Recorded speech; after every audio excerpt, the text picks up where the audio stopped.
Ayan, magluluto tayo ng ricado ng bikuelas, manok, kamatis, bawang. Ayan, ricado ng bikuelas ko yan. So, prepare ang ricado, bawang, konti bawang, kapul, lasa na, karne manok, yung kamatis, at yung bikuelas ko, yung bikuelas. Pagkatapos nga isang kutsa di manok, kari itong tuttoy, at iti pangal daw ko tatta bikuelas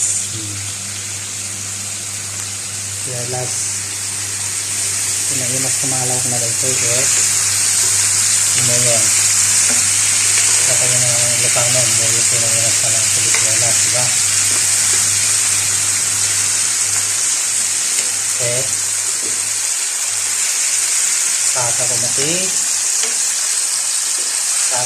baboy at tilap ko manok,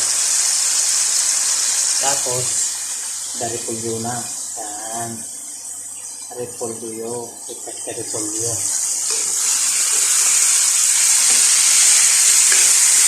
Ito pangal daw ko maganda na bikuelas ang saksak kaya ito manok kahit ito ang saksak ko maganda na yan guys. Dahil pati manday time lang ko di kuhan manukon at ati kinalabasan na, tapos isagpaw kung ito at repolyo madamdama repolyo isagpaw ito ta. Okay, so ti sila pangal daw ko na ito